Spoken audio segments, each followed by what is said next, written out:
All right, Lazydaze, are you all ready for a comedy open mic? Okay, you're like a little bit ready, but not quite ready. I said, are you all ready for a comedy open mic? All right, appreciate you guys being here. Thanks for coming out and supporting. If it won't break the bank and make you homeless, then definitely buy something from the bar. Tip your bartender quite well. Khaki is the cool kid back there, is slinging drinks. He makes a mean matcha latte. That's what I hear. My name is Derek. I'll be your host tonight. We're going to have 3-minute sets for the comedians. Comics, light is at 2. They're all talking. They won't hear this. If anyone gets mad, it's their fault, not mine. I was talking with some of the people at my house last night. The subject of billionaires came up, and we live in like this dilapidated nursing home that's been turned into a community of 20, 30-somethings who retired from the housing market. Kind of a weird spot. But anyways, the subject of billionaires came up, and I mentioned Bill Gates. And I was like, I think it's kind of cool, like he's trying to cure diseases and stuff. And then immediately everybody's like, Bill Gates is the fucking devil.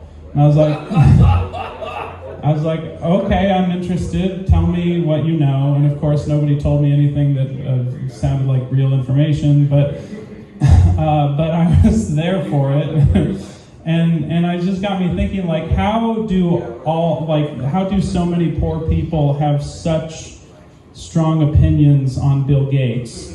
And how is it possible? I mean, even if it was possible for people like me and these other and this beautiful collection of fuck-ups I live with, how is it possible for any of us to even have the inside information? I mean, like, it could be that, like, people are, it could be like they're bitter about his success, and honestly, if all of us spent a few hours less every day watching Bill Gates conspiracy videos, we might actually get our shit together and not be so goddamn poor.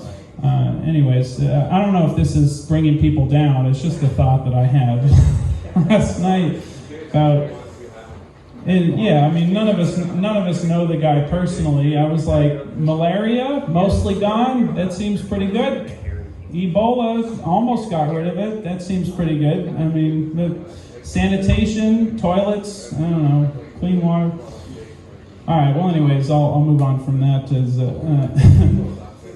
Sports. On to sports. I think that not only should athletes use steroids, but they should also have like cyborg arms, any kind of surgical modification that will give them an advantage. Because where does it end? Like, what you prohibit in sports? It's like, well, like one guy is eating, like, I don't know, he's eating goji berries and it's boosting his metabolism. I don't fucking know. It's like, I think that sports should be the next great testing ground for this. Just let them all turn themselves into freaks. Like, if you're that committed to it, if Aaron Rodgers wants to get back into the game, I think that he should just cut off his arm and put a robot arm on there. All right. Well, yeah, the more they can be juiced up, because everyone is doing steroids anyways. Everybody knows this. So why not just embrace the corruption and make it as thoroughly a free-for-all, and then we'd have like Monday Night Combat style, just cybernetically enhanced. The kicker's got this little like kind of Google Glass thing that flips down over his eye, gives him some augmented reality shit. Like, there's so much untapped potential in sports. And the fact that, people still want to maintain this idea, like this sort of idealistic amateur attitude about sports, that like everybody should be in it for the love of the game. No, they're in it for the love of the bigger game, which is capitalism, so that they can get this fucking money, not be so fucking poor, and actually have opinions on Bill Gates because maybe they met the guy at a party sometime. I don't fucking know. Who gives a shit? Those are some new ideas, and you'll be hearing a lot of new ideas today from your comedians. Some will be funnier than others. If someone is really funny, just laugh, but that's a natural reaction, so why say it?